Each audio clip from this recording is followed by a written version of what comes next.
Bonsoir, bien-aimés dans le Seigneur, vous qui nous suivez de partout, que la paix, la grâce du Seigneur soit avec vous.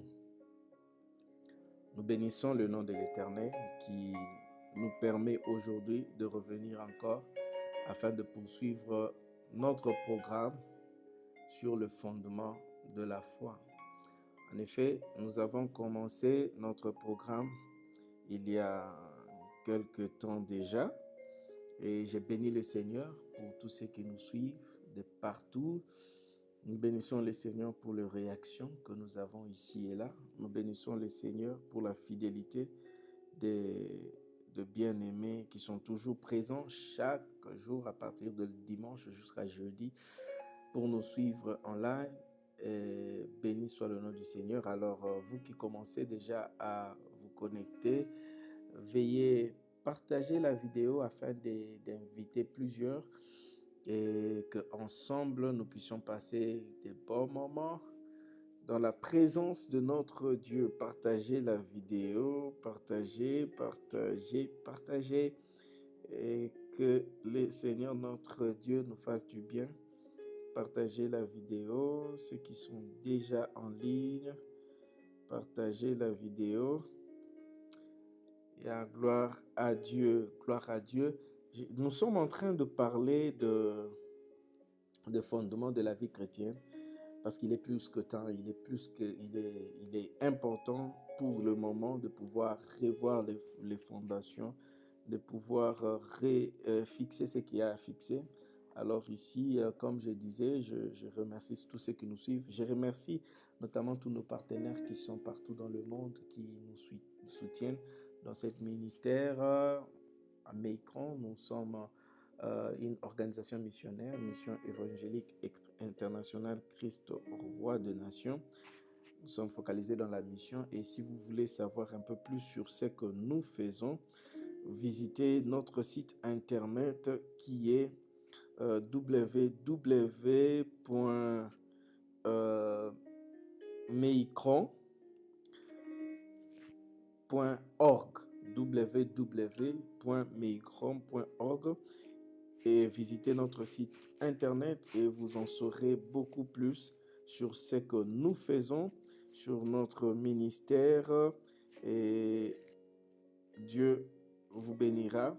Alors, nous sommes dans ces programmes d'édification. Nous sommes dans ces programmes d'édification où nous voulons édifier les enfants de Dieu sur l'importance de la mission, l'importance des discipleship.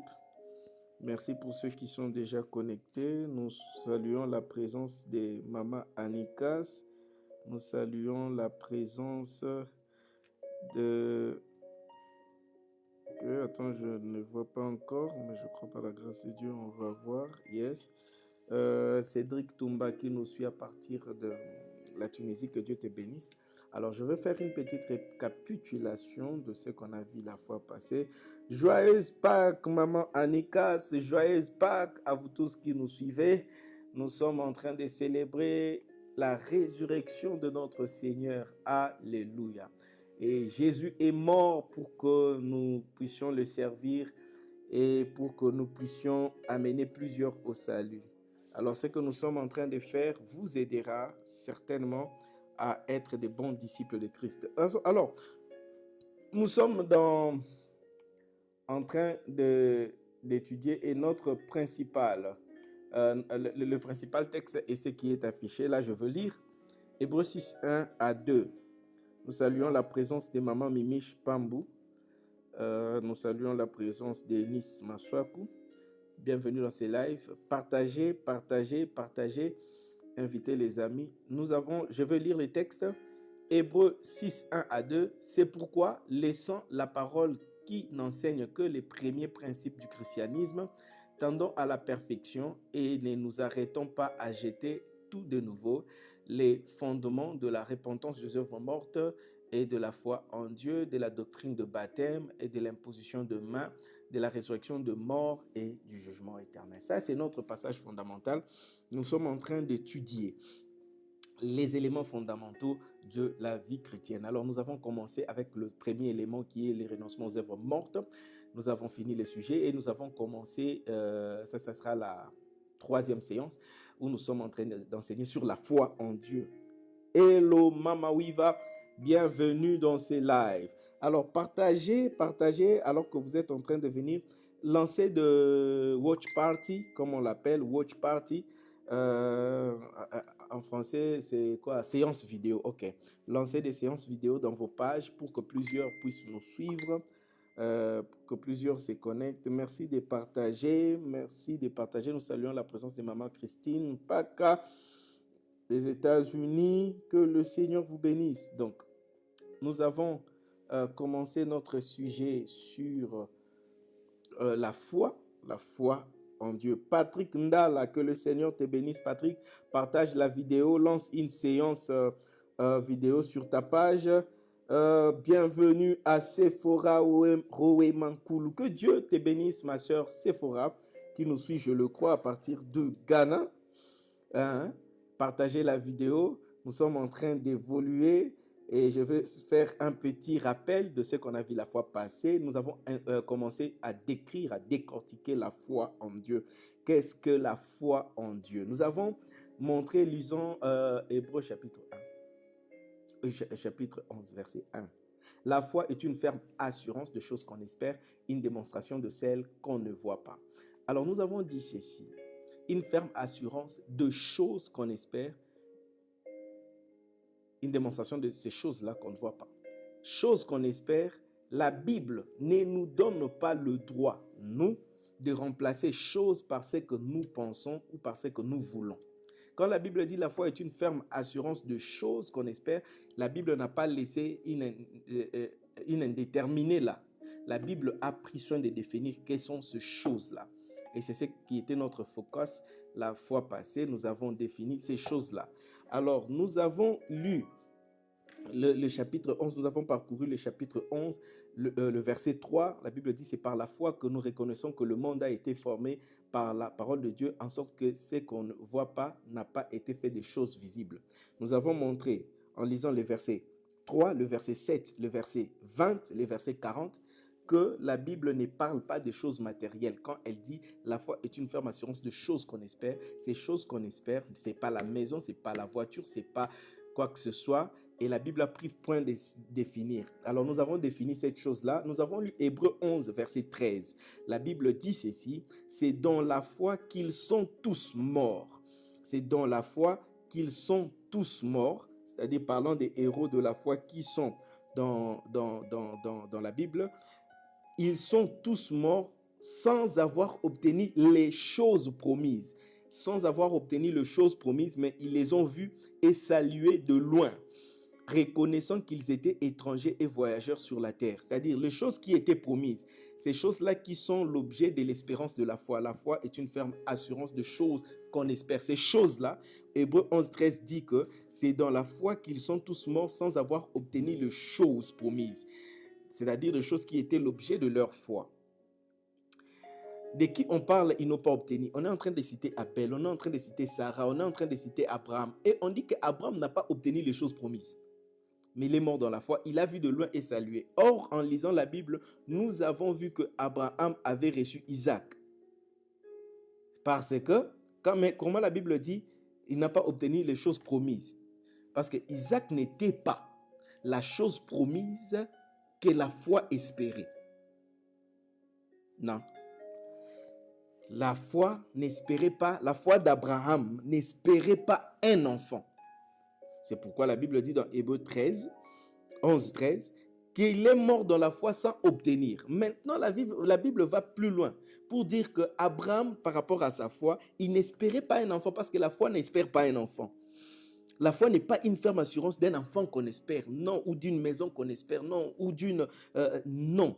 C'est comme ça, Abraham est mort sans obtenir la chose promise. Hébreux 11, toujours. 13 à 40, la Bible poursuit encore en disant « Tous ceux-là, à la foi desquels il a été rendu témoignage, n'ont pas obtenu ce qui leur a été promis. » Ils n'ont pas obtenu, alors qu'Abraham a obtenu l'enfant. Donc, l'enfant n'était pas l'objet de la foi. Dieu ayant en vue quelque chose de meilleur pour nous, afin qu'il ne parvienne pas sans nous à la perfection. Parce qu'un enfant n'est pas la perfection. Alors, nous poursuivons la Bible. Donc, nous avons montré, selon le verset 3, 7, 13, 20 et 40, ces choses-là que la foi espère sont invisibles, pas encore vues, promises, saluées de loin et à venir. Alors, nous avons démontré, Abraham n'a jamais eu la foi qu'il aura l'enfant. Non, l'enfant n'était pas l'objet de sa foi parce que la foi n'espère pas les choses matérielles, n'espère pas l'enfant. C'est pourquoi il est écrit ceci dans Hébreux 11, 10. Hébreux 11, 10. Car il attendait, parlant d'Abraham, il attendait la cité qui a des solides fondements, celle dont Dieu est l'architecte et le constructeur. Donc, par rapport à sa foi, l'objet de sa foi, Abraham n'espérait pas l'enfant, mais il l'espérait. Il attendait la cité qui a des solides fondements, dont Dieu est l'architecte. C'est pourquoi on a dit qu'il est mort sans obtenir les choses promises. Hébreux 11, 16, la Bible déclare ceci, « Mais maintenant, ils en désirent une meilleure, c'est-à-dire une céleste. C'est pourquoi Dieu n'a pas honte d'être appelé leur Dieu, car il leur a préparé une cité. » C'est-à-dire qu'on dit tout cela par rapport à leur foi, ils n'ont pas obtenu la chose promise, parce que la chose qui a été promise plutôt, c'était la cité céleste. C'était une cité qui a de solides fondements. Donc, la foi est une ferme assurance de ce que Dieu avait promis. Des choses qu'on espère, parce qu'ils espéraient la cité. 2 Pierre 3, 13, la Bible dit, « Mais nous attendons selon sa promesse des nouveaux cieux et une nouvelle terre où la justice habitera. » Donc, la foi, et nous avons dit cette cité-là, c'est ce qu'on appelle le royaume des cieux. Et ils espéraient le royaume des cieux. Donc, si nous remplaçons maintenant chose par le royaume des cieux, parce que c'est la chose dont on parle, on dira ceci dans Hébreux 11, verset 1, « La foi est une ferme assurance du royaume des cieux qu'on espère. » Du royaume des cieux qu'on espère. Merci aux bien-aimés qui se joignent à nous. Là, je suis en train de faire la récapitulation. Merci de partager le live. Partagez s'il vous plaît. Partagez afin que plusieurs suivent parce que ces choses sont fondamentales. Partagez dans vos pages, lancez des watch parties. Partagez, invitez les amis à suivre. Alors aujourd'hui, maintenant, la leçon, nous partons, nous allons voir la deuxième partie. Une démonstration de choses qu'on ne voit pas. Donc nous avons déjà compris que la foi n'espère pas autre chose que le royaume des cieux. Et une démonstration. Cette deuxième partie maintenant va confirmer notre première thèse. Alors nous allons le voir tous ensemble. Jacques 2. Joyeuse Pâques à ceux qui nous suivent. Merci à Omer Mboyo. Merci à l'Égresse Dieu Kazadi. Merci de nous suivre. Nous saluons la présence de Marlène Bingi. Daniel Bongwa, homme de Dieu, partagez la vidéo. Jacques 2, lisez avec moi Jacques chapitre 2, verset 17. Jacques chapitre 2, verset 17. La Bible dit ceci. « Il en est ainsi de la foi. Si elle n'a pas les œuvres, elle est morte en elle-même. Il en est ainsi de la foi. Si elle n'a pas les œuvres, elle est morte en elle-même. » C'est-à-dire, si tu ne démontres pas ta foi, la foi est morte. Elle n'est pas là. La foi est une ferme assurance de choses qu'on espère, une démonstration de ces choses-là qu'on n'a pas encore vues, de ces choses-là qui sont encore invisibles. Maintenant, si tu espères une chose et que tu ne la démontres pas, c'est que ta foi est morte. Tu dois démontrer la chose. Comment on démontre la chose? C'est-à-dire montrer l'évidence que la chose que tu espères existe réellement et qu'elle est déjà là, dans le présent. Tu l'as déjà maintenant. La chose que tu espères, tu l'as déjà. C'est ça la foi. Si tu ne sais pas démontrer que la chose que tu espères qu'elle est déjà là, c'est que ta foi est morte. Jacques 2, verset 20. Jacques 2, verset 20, le deuxième. La Bible dit, « Veux-tu savoir, ô homme vain, que la foi sans les œuvres est inutile. La foi sans les œuvres est inutile. » Si tu ne sais pas démontrer ta foi par les œuvres, par les actions, l'évidence des choses que tu espères, c'est que ta foi est inutile. Toujours Jacques, chapitre 2, le verset 26. La Bible déclare ceci. Jacques 2, 26. Comme le corps sans âme est mort, de même la foi sans les œuvres est morte. La foi sans les œuvres est morte. La foi sans les œuvres est morte. Maintenant, je reprends la définition que j'ai donnée tout à l'heure de la foi de Hébreux 1 et Hébreux 11, 1. Les jours où j'écrirai la version de la Bible commentée par Thuram Kassongo, Hébreux 11, 1, je les définirai comme ceci. Or, la foi est une ferme assurance du royaume des cieux qu'on espère, une démonstration de ces royaumes des cieux qu'on ne voit pas. Qu'on ne voit pas. Maintenant, je vais aller texte après texte pour vous démontrer cela. Alors, suivez-moi très attentivement cette partie-ci. La foi sans les œuvres est morte. Ça veut dire que si tu crois, c'est-à-dire si tu as la foi, tu es en train d'espérer, tu as une ferme assurance d'une chose et tu espères la chose. Et pour que ta foi soit vivante, tu dois démontrer que tu as déjà la chose. Tu dois démontrer. Maintenant, il suffit de faire une analyse et de remplacer le royaume des cieux par autre chose. Vous verrez que la définition de la foi ne fonctionnera pas. Et c'est ce que moi j'appelle la théologie des simulations. C'est-à-dire ceci. On te dit, bien-aimé, si tu as la foi est une ferme assurance de choses qu'on espère, une démonstration de choses qu'on ne voit pas. Maintenant, tu remplaces le royaume des cieux par commençons par l'enfant. Ok. Tu espères un enfant, tu attends un enfant. Tu veux que Dieu te donne un enfant. Tu prends l'enfant, tu le mets comme objet de ta foi. La chose là à espérer, l'enfant. Maintenant, la foi est une ferme assurance de l'enfant. De choses qu'on espère, toi tu espères l'enfant, de l'enfant que tu espères. Une démonstration de ces choses-là qu'on ne voit pas encore l'enfant. C'est-à-dire qu'aujourd'hui, tu dois déjà démontrer par les actions et par les œuvres que tu as déjà l'enfant que tu espères. Maintenant, c'est ce qui nous a été enseigné à l'église depuis des années. Démontre, fais comme si tu as déjà l'enfant que tu espères. Et dans la plupart des cas, on dit à la personne, va acheter des pampers déjà, fais la layette. Cela, c'est ta façon de démontrer que tu as déjà l'enfant.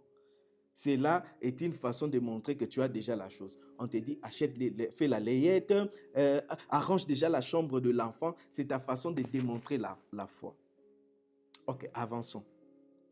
Maintenant, ça c'est pour l'enfant. Tu peux acheter tout ça, tu arranges la chambre.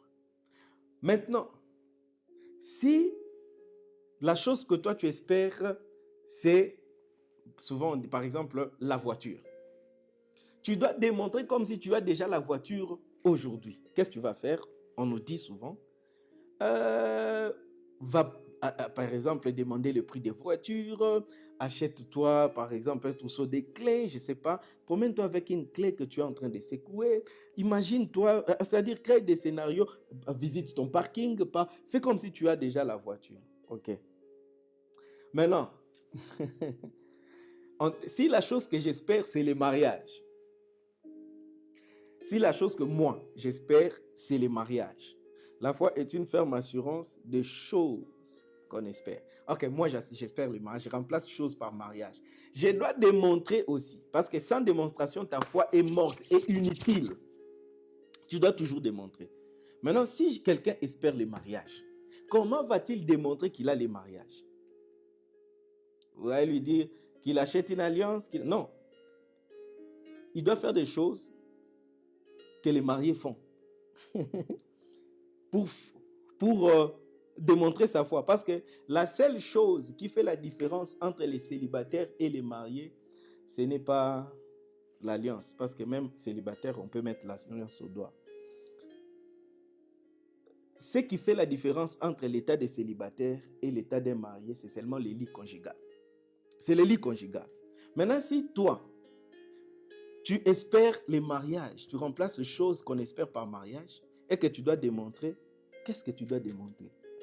Vous voyez que ça peut conduire quelqu'un à attirer des maris de nuit et des femmes de nuit dans sa vie. Parce qu'il doit faire comme s'il est déjà marié.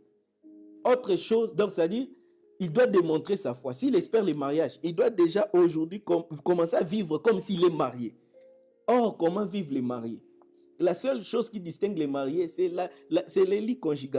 Maintenant, comment lui doit démontrer qu'il a déjà les mariages? Vous voyez que vous attirez des maris et des femmes de nuit. Est-ce que vous comprenez ça? Donc, c'est la folie. Et moi, j'appelle ça la théologie des simulations. On est à simulation. Tu es en train de simuler. Et ça, ce n'est pas la foi. La foi n'espère pas les choses matérielles. Non! Les choses matérielles ne peuvent pas être l'objet de la foi. C'est pourquoi la Bible a dit qu'ils sont morts sans obtenir les choses promises. Alors qu'Abraham avait reçu l'enfant. Parce que la foi n'espère pas un enfant. Non, la foi n'espère pas une maison. Non, la foi. Parce que comment tu vas démontrer que tu as déjà la chose maintenant? Jacques 2 le dit. La foi sans démonstration, sans les œuvres, est morte. Elle est inutile. Or, comme on ne peut pas démontrer que j'ai la chose. Imaginez, je prends une autre simulation. Tu pries pour quelqu'un qui est malade. C'est-à-dire, cette personne est malade, tu lui dis d'avoir la foi. C'est-à-dire, l'objet de sa foi doit être la guérison. La foi est une ferme assurance de la guérison qu'il espère. Et maintenant, il doit démontrer qu'il est guéri. Souvent, on dit aux malades, commence à marcher comme si tu es déjà guéri. Lève-toi, commence à faire les choses. Non! Quand quelqu'un n'est pas guéri, il n'est pas guéri. Il ne peut pas commencer à agir comme s'il était guéri. C'est-à-dire, il doit démontrer la foi qu'il est déjà guéri. Non, ça ne fonctionne pas. Maintenant, si vous demandez, vous pouvez demander à cela à quelqu'un qui fait la fièvre, hein, ou même à quelqu'un qui a coronavirus. Mais demandez cela à un aveugle. Vous priez un aveugle qui espère la vue. Vous lui dites, commence déjà à démontrer que tu vois déjà. Ces gars-là, on va les tamponner dans la rue, il va mourir. S'il ne voit pas, il ne voit pas. Il ne peut pas commencer à démontrer sa foi en faisant comme s'il voit. Il dit non, je crois que j'ai déjà vu. Parce que si je ne démontre pas que je vois, c'est que ma foi est inutile.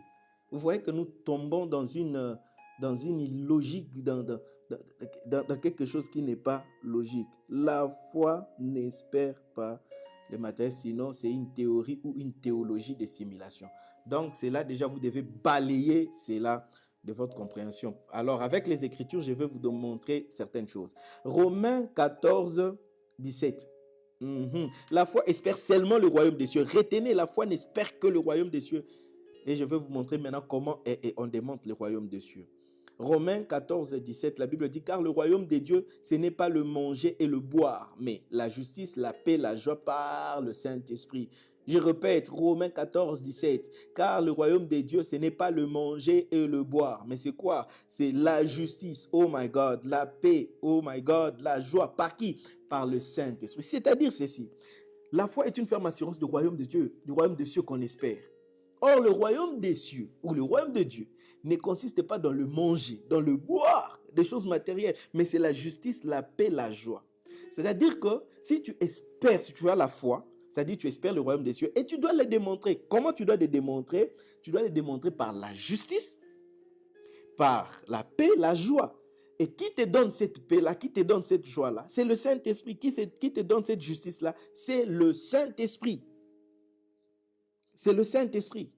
C'est-à-dire que tu sois affamé, tu dois démontrer ta foi, vivre dans la justice. Que tu sois malade, tu dois être dans la joie. Même dans la prison, tu dois être dans la joie. Tu dois être dans la paix. Et cette paix-là, le monde ne peut pas le donner. Parce que même si tu as de la richesse, tu ne seras pas dans la paix, la joie. Tu auras toujours des inquiétudes.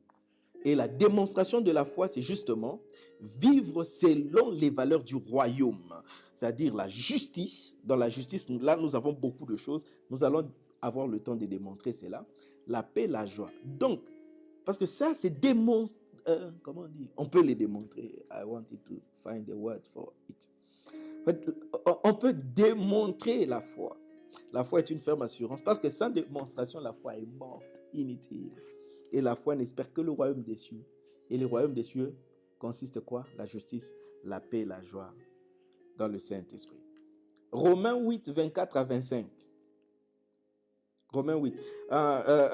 J'aimerais, si vous avez saisi cette définition, j'aimerais que vous cliquiez dans les like, cliquez dans les like, que je vois que vous avez compris cela, s'il vous plaît. Vous qui suivez, cliquez like, que je vois que vous avez compris cela. Yes, merci. Je vois les réactions. Yeah, ça me permet de voir que vous avez compris. Cliquez seulement les likes, les cœurs, les cœurs. Je veux comprendre que vous avez compris le concept. Ouais. Yes. Alors, maintenant, voyons d'autres textes pour enrichir ou pour confirmer ce que je suis en train d'expliquer. Romains 8, 24 à 25. Romains 8, 24 à 25. Car c'est en espérance que nous sommes sauvés. C'est comment? En espérance que nous sommes sauvés. Romains 8, 24 à 25. C'est en espérance que nous sommes sauvés. Or, l'espérance qu'on voit n'est plus espérance. Oh my God, l'espérance qu'on voit n'est plus espérance. Ce qu'on voit, peut-on l'espérer encore? Mais si nous espérons, c'est que nous ne voyons pas. Nous l'attendons avec persévérance. Ok, la Bible parle de la persévérance. C'est-à-dire que ceci, si tu espères une chose et tu obtiens déjà la chose, l'espérance n'existe plus. Parce que tu as déjà la chose, l'espérance s'arrête. Maintenant, si ta foi à toi espère l'enfant, ça veut dire le jour où tu obtiens l'enfant, parce que l'espérance s'arrête le jour où on obtient la chose qu'on espère. Si ta foi espère l'enfant, le jour où tu obtiens l'enfant, il n'y a plus d'espérance. Donc ta foi est morte. Elle n'existe plus. Parce qu'il n'y a plus d'espérance. La foi est une ferme assurance de choses qu'on espère. Maintenant, s'il n'y a plus rien à espérer, c'est que la foi ne peut plus exister. Et c'est pourquoi la foi ne peut pas espérer les choses matérielles. Parce que les choses matérielles, nous finissons par les avoir. Et quand on l'a, c'est que la foi ne peut plus être là. Or, le juste vivra par la foi. Et la Bible nous recommande de garder la foi jusqu'à la fin. Maintenant, si toi tu espères des choses matérielles, chaque fois que tu obtiens la chose, la foi n'y est plus. Et on nous a enseigné la foi que nous espérons des choses matérielles, mais la foi que Dieu va te donner, c'est la raison pour laquelle, mes frères et sœurs, beaucoup de gens sont rentrés dans le monde après avoir obtenu ce qu'ils espéraient. Il attendait le mariage, il espérait le mariage, parce que lui, il a fait de la foi, de l'objet de sa foi, le mariage, l'objet de sa foi. Le jour où il l'obtient, l'espérance n'existe plus. C'est normal que la sœur fuit l'église, le frère fuit l'église. Si c'est le travail, le jour où il l'obtient, il n'y a plus d'espérance, il n'y a plus la foi. Si sa foi espérait, comment on dit ça, de construire une maison, le jour où il construit la maison, c'est normal que le frère rentre dans le monde. Nous connaissons beaucoup d'histoires de frères qui étaient zélés dans l'œuvre de Dieu. Mais nous avons découvert que, après quelques années, ils sont rentrés dans le monde plus que les païens. Pourquoi? Parce qu'ils n'ont fait, au début de leur foi, ils n'ont pas compris la foi. Et ils ont commencé à prier le Seigneur en espérant des choses matérielles. C'est pourquoi ils étaient zélés. Les jours où ils ont eu des bons travail, un bon mariage, stabilité financière, mais l'espérance qu'on a déjà obtenue, elle ne peut plus exister. C'est pourquoi ils sont rentrés aisément et tranquillement dans le monde. Tranquillement dans le monde. La foi n'espère rien de matériel. Oh my God. This is so deep. 2 Corinthiens 4, 17 à 18. 2 Corinthiens 4, 17 à 18. Car nos légères afflictions du moment présent produisent pour nous, au-delà de toute mesure, un poids éternel de gloire, parce que nous regardons non point aux choses présentes. Par rapport à notre foi, nous regardons non point aux choses présentes. 2 Corinthiens 4, 17 à 18. Nous ne regardons non point aux choses présentes, aux choses visibles, mais à celles qui sont invisibles. Car les choses visibles sont passagères et les invisibles sont éternelles. Nous regardons, nous espérons des choses invisibles, pas des choses invisibles, parce que ça va passer. Or, Abraham est mort, il a gardé sa foi jusqu'à la fin. Maintenant, imaginez que si la foi d'Abraham, c'était l'enfant. C'est-à-dire, le jour où il a l'enfant, l'espérance meurt, parce qu'il ne peut pas espérer la chose qu'il a déjà. C'est-à-dire, il a les peurs de la foi. Or, Hébreux 11, 13 dit, ils sont tous morts dans la foi. C'est parce qu'ils n'ont pas obtenu la chose promise. S'ils avaient obtenu la chose promise, on n'allait plus parler de la foi parce que la foi est une ferme assurance des choses qu'on espère. Oh my God. Oh my God. La foi. Je ne suis que dans la Bible. Je suis que dans la Bible, mes frères. La Bible que nous lisons chaque jour, c'est le même Hébreu 11. Maintenant, je sais que plusieurs maintenant se posent la question, si maintenant la foi n'espère que les royaumes des cieux et ne démontre que le royaume des cieux. C'est-à-dire démontrer le royaume des cieux, c'est vivre selon les réalités célestes. Avant de passer, j'aimerais insister là-dessus pour une meilleure compréhension. C'est-à-dire ceci. Le royaume des cieux, c'est une cité que Dieu a préparée pour nous. C'est un lieu. Et cette cité-là, il y a une vie qui se mène là-bas. Il y a une façon de vivre, il y a une façon de faire, il y a une qualité de vie. Maintenant, cette cité est dans le futur.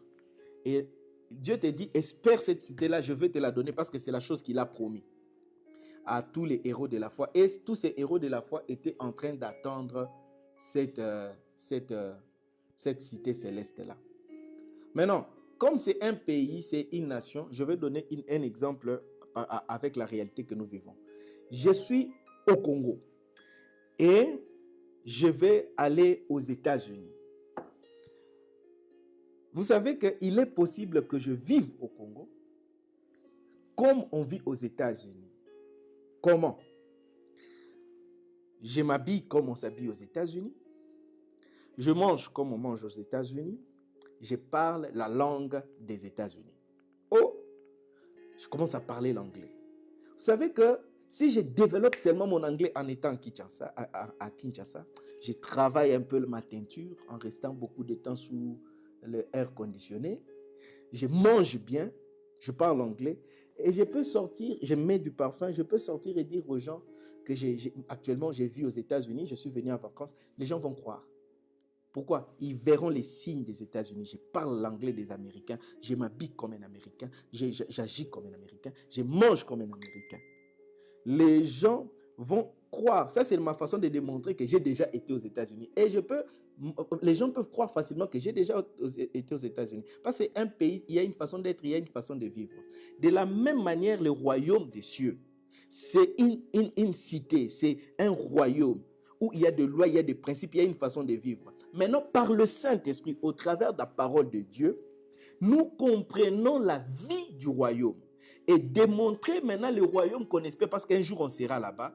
Démontrer sa foi, c'est quoi? Commencer à vivre aujourd'hui comme on vit dans le royaume des cieux. Commencer à parler le langage du royaume des cieux. Commencer à aimer les gens comme on aime dans le royaume des cieux. Avoir la joie, comme la joie qu'il y a dans le royaume des cieux. C'est-à-dire quoi? Même si aujourd'hui il y a coronavirus, tout le monde a peur. Moi, je ne peux pas avoir peur. Pourquoi? Je ne vis plus selon les systèmes de ce monde. Je vis selon les systèmes du royaume des cieux. Là où il n'y a pas la mort, là où il n'y a pas la peur. Ma joie ne dépend pas du pain qui est sur ma table. Non, ma joie et ma paix ne dépendent pas de combien est dans mon compte bancaire. Mais ma joie est celle du royaume. Parce que ce royaume est pavé d'or. Ce royaume est éternel. Je vivrai éternellement avec le Christ dans la paix, dans la joie. Il n'y aura plus d'affliction. Et ma joie vient de là. Et même s'il y a des souffrances aujourd'hui, le Saint-Esprit me dit, ça c'est temporaire. Ça va passer. Regarde ce qui t'attend. C'est une joie éternelle. C'est pourquoi, mes bien-aimés, lorsque Étienne était en train d'être lapidé, l'Esprit lui a ouvert les yeux. Il a vu le royaume, il a vu le Christ, malgré qu'il était en train de mourir. Imaginez quelqu'un qu'on est en train de lapider, la souffrance qu'il a dans sa chair. Mais Étienne regarde et son visage rayonne de joie. Mais s'il avait la douleur des pierres, il avait la douleur de tout ça, qui ça? Oh my God. Étienne n'allait pas rayonner de joie. Parce que sa joie ne dépend pas de la pierre qu'on lance, de la circonstance présente. Le royaume, il voyait déjà la joie dans la gloire dans laquelle il serait. Et il était. Notre joie. Oh my goodness. Démontreront le royaume. Seigneur, accorde-nous de démontrer le royaume. De vivre dans ces temps en espérant le royaume. Alléluia. Ramanobria dégage. Il faut que tu parles le langage du royaume des cieux. Le langage. J'ai dit le langage. Tu ne peux pas, oh my God, démontrer. Vous savez, les parler en langue fait partie de la démonstration du royaume des cieux. L'anani klobrai, shageta là-bas. Parce que cette langue ici, la Bible l'appelle la langue de Dieu. La langue de Dieu. Quand tu parles, Dieu qui est aux cieux, il t'entend directement. Oh la diabadash. Quel langage tu parles? Quel langage tu parles? Quel langage tu parles? Quel langage tu parles? Nous devons démontrer le royaume. Le royaume. Démontrer le royaume, c'est parler le langage de la Bible. L'amour, la paix. Quand tu parles, les gens doivent sentir, yeah, jamais homme n'a parlé comme lui. Parce qu'il ne parlait pas les langages de la terre. Ils utilisaient les expressions du ciel. Comment toi tu parles? Lorsqu'on venait écouter Jésus, on disait, jamais homme n'a parlé comme lui. Parce qu'il ne vivait pas selon les systèmes de ce monde. Il vivait selon les systèmes du ciel. C'est pourquoi la Bible dit que votre douceur soit connue de tous. Que votre douceur soit connue de tous. Que votre douceur soit connue. Notre douceur, ce n'est pas à cause du monde. Non, c'est le langage du ciel. Le langage du ciel. Démontrer la foi. Si vous avez compris ces concepts, j'aimerais que vous cliquiez les cœurs et les likes. Cliquez, je veux voir ça monter pour que je comprenne que vous avez bien compris les concepts de la foi et de sa démonstration. Avant de passer sur le point suivant. Alléluia. La Bible déclare ceci. Il y a quelqu'un qui se pose peut-être la question maintenant. Ok. La foi n'espère que le royaume des cieux et elle les démontre parce que le royaume des cieux est la seule chose que l'on peut démontrer indépendamment des temps et des circonstances. Démontrable. Seul le royaume des cieux est démontrable. Espérer l'enfant, tu ne sauras pas démontrer que tu as déjà l'enfant. Espérer la voiture, tu ne peux pas démontrer que tu as déjà la voiture. Espérer la maison, tu ne peux pas démontrer que tu as déjà la maison. Mais si tu espères le royaume, tu peux démontrer que tu as déjà le royaume. Les gens vont te dire, mais la situation présente est une situation de tristesse. Mais comment ce type est toujours joyeux? Il vit déjà dans le royaume. Il démontre le royaume. Il démontre le royaume.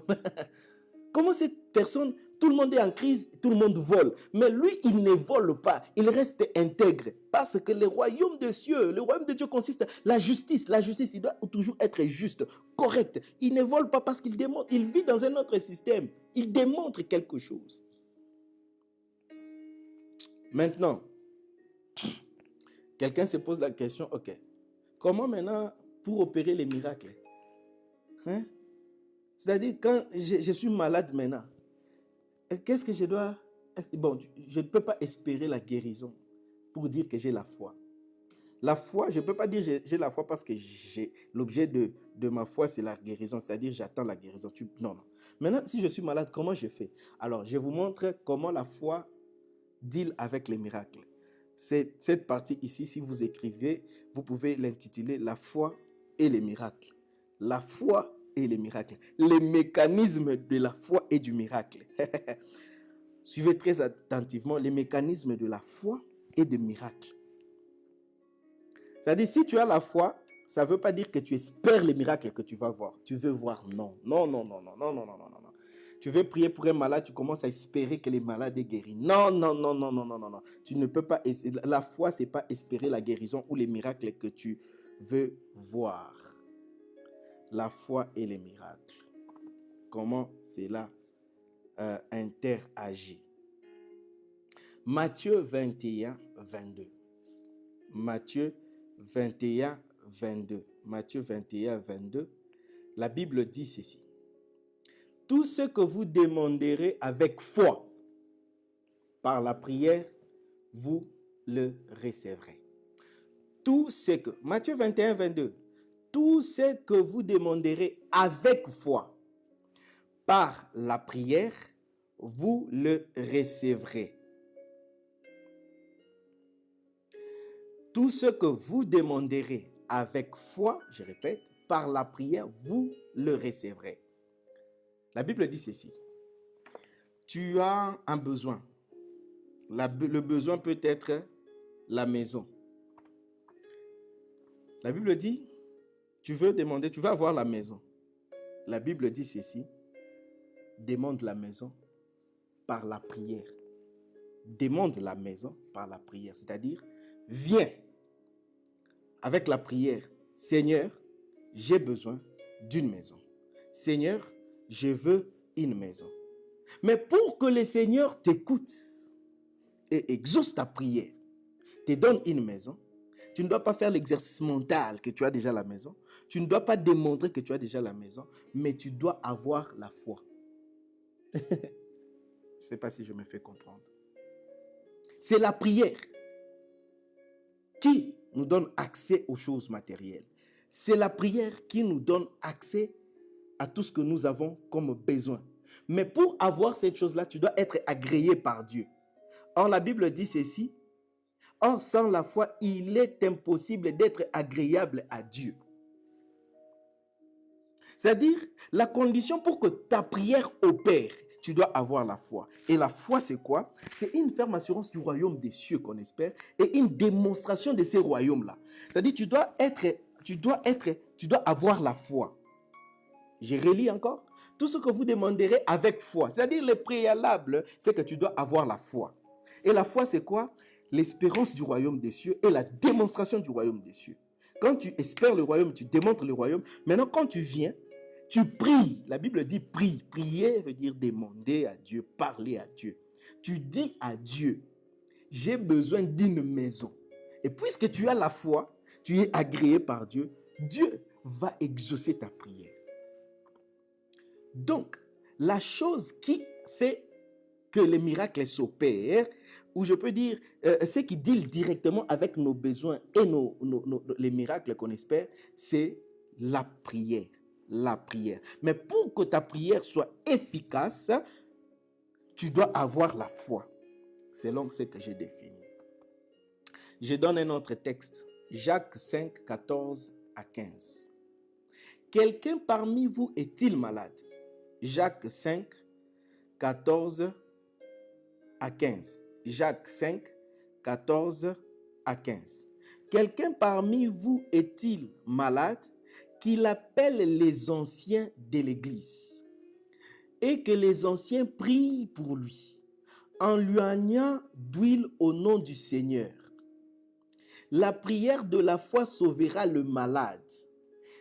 La prière de quoi? De la foi. Écoutez, je reprends ça.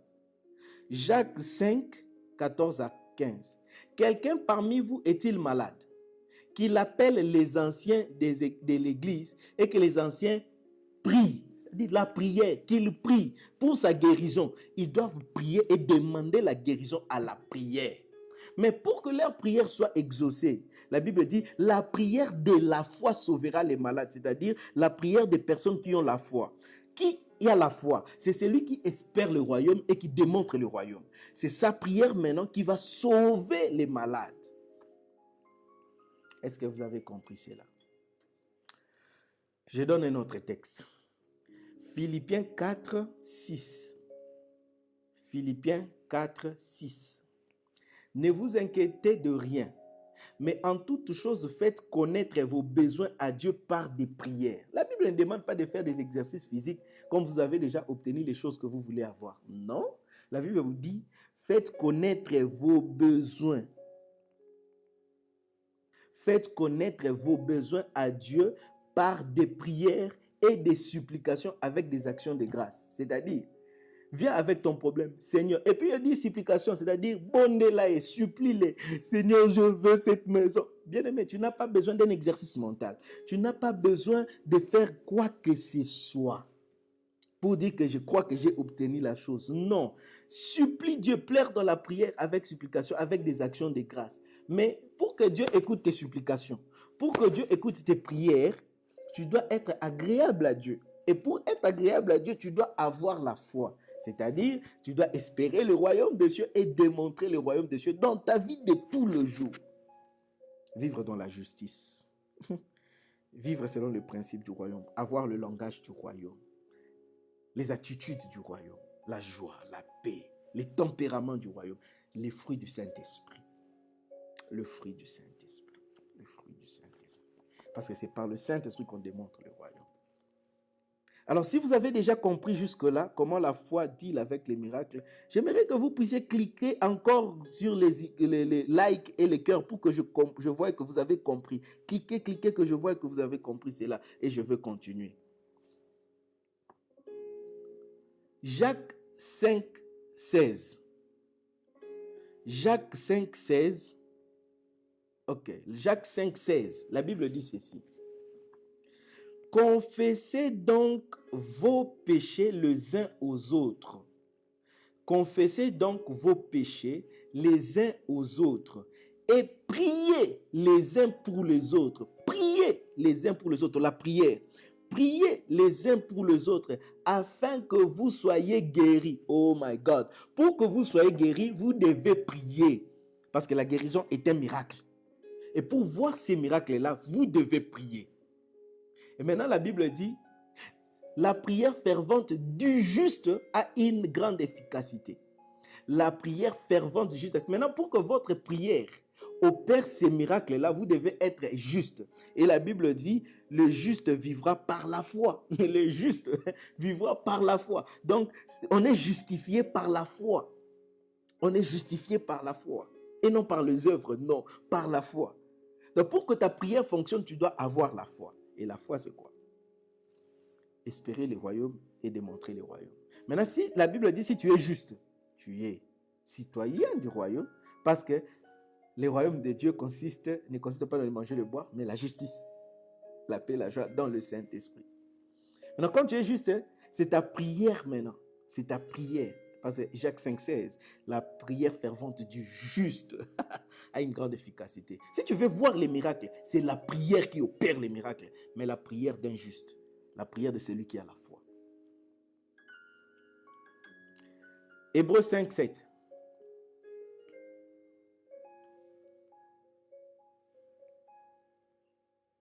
Hébreux 5, 7. Hébreux 5, 7. Hébreux 5, 7. Celui qui, dans le jour de sa chair, parlant de Jésus-Christ, ayant présenté avec des grands cris et avec larmes des prières et des supplications à celui qui pouvait le sauver de la mort. Jésus a présenté des prières avec larmes. Il a pleuré pour réussir la mission, pour accomplir les miracles, pour faire toutes ces choses-là. Il a pleuré avec des larmes pour être ressuscité, pour être sauvé. Il a prié. Maintenant, pourquoi est-ce que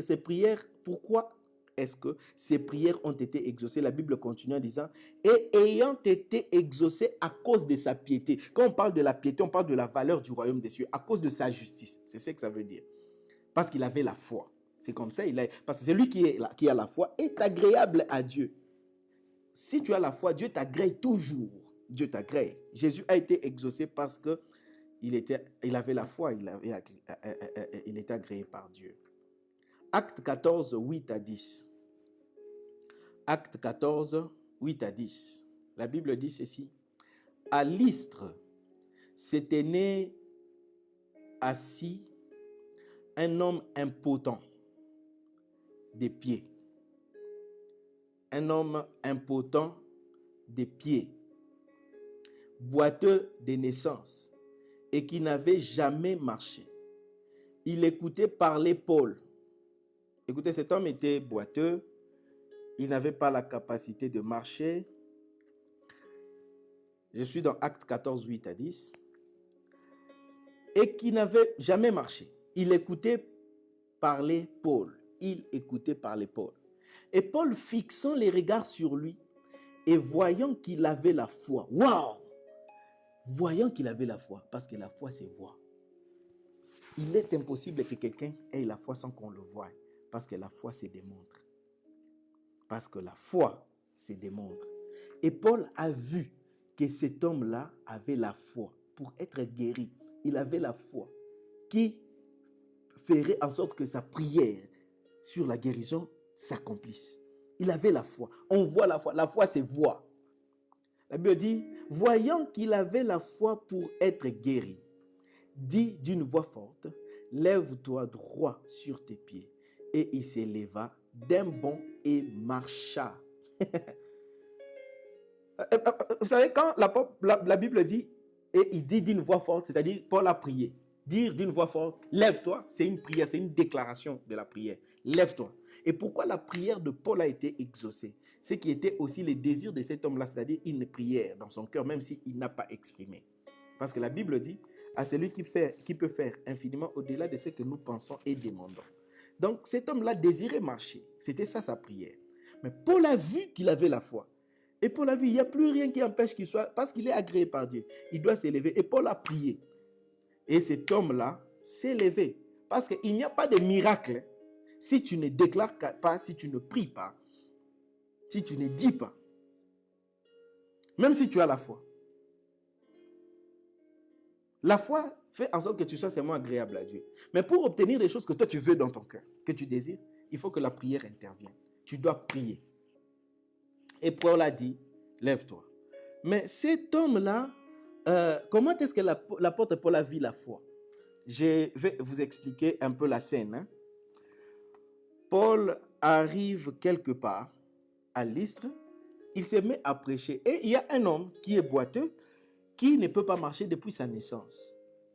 C'est-à-dire, si on est dans une assemblée, et peut-être c'est la louange, pendant le moment de la louange, cet homme était toujours, les autres étaient debout. Quand on dit sautez, sautez, sautez, les autres sautaient, lui ne sautait pas. Parce qu'il ne peut pas marcher. Quand la Bible dit fais quelque part, va saluer ton voisin, lui il ne peut pas marcher, il était là. Et le service a continué. En principe, cet homme devait être le plus triste de tous. Il devait être le plus malheureux de tous. Je n'ai pas de pieds. Mais la Bible dit, pendant que Paul parlait, pendant qu'il écoutait Paul parler, pendant qu'il écoutait, je vous avais dit, la foi vient de ce qu'on entend. Pendant qu'il écoutait, c'est-à-dire, Paul a vu quoi? Les expressions de la foi, la démonstration de la foi. Cet homme, au lieu d'être le plus triste, c'est parce que le royaume de Dieu ne consiste pas dans le manger et le boire, c'est la justice, la joie et la paix dans le Saint-Esprit. Paul a remarqué le visage du monsieur démontrer une paix, une sérénité, une joie. Peut-être il a commencé à crier Amen, Amen, Amen. Peut-être il a commencé à rire. Peut-être dans l'assemblée, quand il écoutait sa parole, la joie est montée. Il suivait peut-être Paul en riant, en bougeant la tête. Son visage a commencé à rayonner. Et Paul a vu un perclus de pieds, quelqu'un qui n'a pas marché. Il est là heureux. Il ne tenait plus compte de sa condition de pied. Il regardait Paul et il disait gloire à Dieu. Amen. Paul a dit, non, non, non, non, non, non, cet homme ici ne peut plus rester. Paul a vu sa foi. Et Paul a dit, papa, lève-toi, lève-toi, lève-toi, parce que tu es agréable à Dieu. Lève-toi. Et le monsieur s'est levé. La mine que tu as ne doit pas dépendre des situations que tu traverses. On doit voir la foi. Je me rappelle d'un témoignage, ça se passe en 2016, on m'annonce le décès de mon père. Je suis à Bangalore. On m'annonce le décès de mon père. Et je devais commencer une école de discipleship. Les gens apprennent que j'ai perdu mon père. Alors, ils se sont réunis pour me rendre visite. Ils savaient que je devrais être abattu. Oui, c'est normal.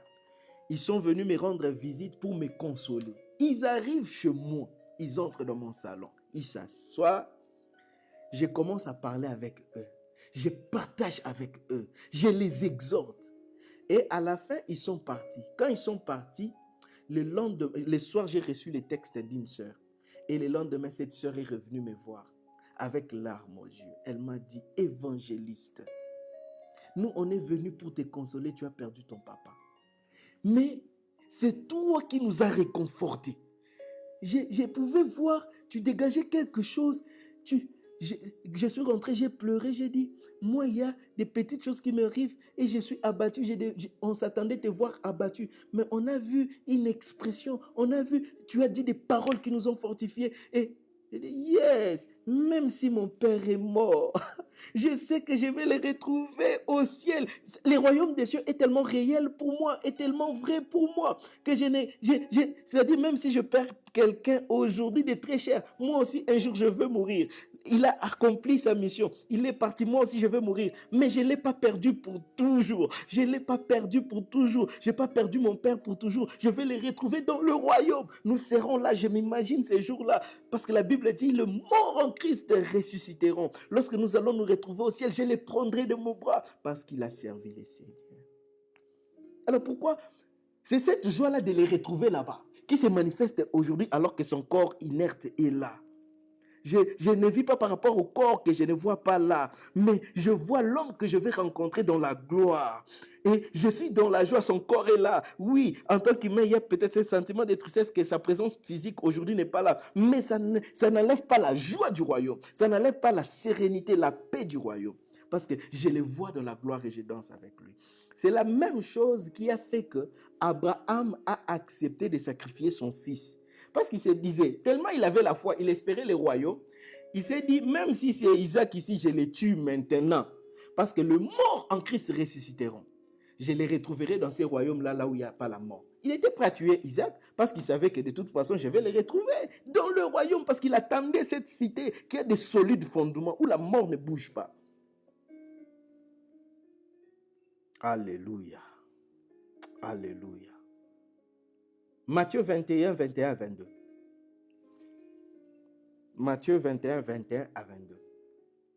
Jésus leur répondit, « Je vous l'ai dit en vérité, si vous aviez de la foi et que vous ne doutiez point, non seulement vous feriez ce qui a été fait à ces figuiers, mais quand vous diriez à cette montagne, c'est-à-dire quand tu as la foi, il faut que tu dises, ta parole devient puissante, ta parole devient efficace, ta prière devient efficace. Lorsque tu dis, la chose arrive. Lorsque tu dis, la chose s'accomplit. Lorsque tu as la foi. Il dit, lorsque tu as la foi et que tu ne doutes pas dans ton cœur, tu démontres ta foi. Maintenant, tu peux dire à la montagne, ôte-toi. La montagne t'obéira parce que ta prière devient efficace. Tes dires deviennent efficaces. Tu diras à la montagne, ôte-toi de là et jette-toi dans la mer. Et cela se ferait. Tout ce que vous demandez. Oh, Marobra Shadekai. Écoutez ce que la Bible dit. C'est le Seigneur qui parle. C'est Jésus qui parle. Ceci sont des paroles de Jésus-Christ. Il dit, tout ce que vous demanderez avec foi, par la prière. Il dit par la prière. Tout ce que vous demanderez avec foi, par la prière, vous le recevrez. C'est-à-dire, si tu as la foi, tu espères le royaume, tu démontres le royaume. Ta prière, tu recevras tout ce que ta prière va demander. Vous les recevrez. Il dit avec audace, avec autorité, tout ce que vous demanderez, mes amis, pas sans la foi, avec foi. Et c'est pourquoi vous comprenez pourquoi la plupart de nos prières ne fonctionnent pas. Parce que tout ce que nous avons porté là comme étant la foi, en réalité, ce n'est pas la foi. Ou soit, nous avons essayé de vivre par la foi sans savoir que c'était ça la foi. C'est comme ça que nous n'avons pas aussi bien démontré pour vivre l'efficacité de nos prières. C'est pourquoi Dieu a permis que tu écoutes ces choses, afin que tu vives par la foi. Et qu'en cette saison, où on attend la révélation des enfants de Dieu, que ta prière devienne efficace, que tu reçoives tout ce que tu demandes. Lorsque tu demandes quelque chose, tu sais que cette chose se fera, tu le sais, non pas parce que tu fais un exercice mental, ou bien parce que tu cherches à agir d'une certaine façon, comme si tu as déjà la chose. Non, tu sais que ma prière va se faire, pourquoi? Parce que j'ai la foi. Parce que j'ai la foi. Parce que j'ai la foi. Aujourd'hui, on va s'arrêter là. Il est déjà temps. Nous allons continuer la fois prochaine pour dire comment on reçoit la foi et comment on développe la foi. Comment la foi agit avec les autres choses. L'anima rablo shadahas. Bien-aimé dans le Seigneur, voilà ce qu'est la foi. Si tu as la foi, tout ce que tu demanderas, tu recevras. Et la foi vient de ce qu'on entend. Puisque tu as entendu ces choses, tu as compris. Je sens qu'il y a un feu qui s'est allumé dans ton cœur. Il y a une révolte qui est entrée en toi. Je peux sentir ça. Je sens le mouvement de l'esprit maintenant là où tu es. Il y a même ton âme, il y a ton esprit qui tressaillit au fond de toi. Il y a ton esprit, le Saint-Esprit en toi, te rend témoignage que les choses que tu viens d'entendre ici sont vraies. Et c'est ça. Et le Saint-Esprit te fait devoir savoir la vie que tu vas mener dans les jours à venir. Et ça secoue ton âme, ça secoue ton âme. Alors que ton âme est secouée, maintenant j'aimerais que tu pries avec moi. Rabro Shabalanahasia. Que tu dises merci à Dieu pour ces révélations, qui te met dans une position excellente, qui te met dans une position de vivre de grandes choses dans cette saison. J'aimerais que là où tu es, que tu dises merci à Dieu. Et moi, je vais prier pour toi. Père, je prie dans le nom de Jésus, parce que tu as permis que tes enfants, oui, connaissent la vérité, parce que la Bible dit, vous connaîtrez la vérité et la vérité vous affranchira. Aujourd'hui, ils ont saisi la vérité. Père, qu'il soit affranchi. Tout celui qui était lié par quoi que ce soit, tout celui qui était bloqué par quoi que ce soit, Seigneur, qu'il expérimente la liberté parce qu'il a écouté cette parole. Car la Bible déclare, vous connaîtrez la vérité vous affranchira. La vérité vous rendra libre. Que tout celui qui est lié par les esprits mauvais, que tous ceux qui sont liés, oh Ramanama, je suis en train de voir des délivrances. Je suis en train de voir des portes s'ouvrir. Je suis en train de voir les liens tomber au nom de Jésus. Parce que tu as saisi la vérité. Les liens tombent. Tout ce qui t'est retenu te lâche maintenant au nom de Jésus. Je déclare que tu es libre. Le Dieu qui exauce la prière de ses enfants. Oui, Père, parce que tu m'as agréé aujourd'hui. Je déclare la liberté dans la vie de tes enfants. Je déclare la bénédiction. Je déclare le progrès. Je déclare l'épanouissement. Je déclare la guérison dans le nom de Jésus. Si tu as un frère qui est malade, tu as une sœur qui est malade, ce soir, appelle-le et prie avec lui. Déclare la guérison, tu verras Dieu agir. Et toi qui me suis, que la main de Dieu te touche maintenant. Et que cette soirée, tu la passes dans une atmosphère de gloire. Dans le nom de Jésus. Nous avons ainsi prié. Amen. Que mon Dieu vous bénisse. Qu'il soit avec vous. Restez connectés. Nous allons continuer l'enseignement demain à 21h, heure de Kinshasa. À la fin du live, partagez encore des vidéos. Lancez de watch party, séance vidéo sur vos profils pour que plusieurs soient. Écoutez, si ça vous a béni et si vous croyez que c'est la vérité, vous devez les partager au maximum. Obligez à vos frères, à vos amis de suivre ces messages et ces enseignements et vous verrez ce que le Seigneur va faire. Que mon Dieu vous bénisse. On se retrouve demain à 21h, juste heure de Kinshasa. Soyez bénis. Bonne soirée.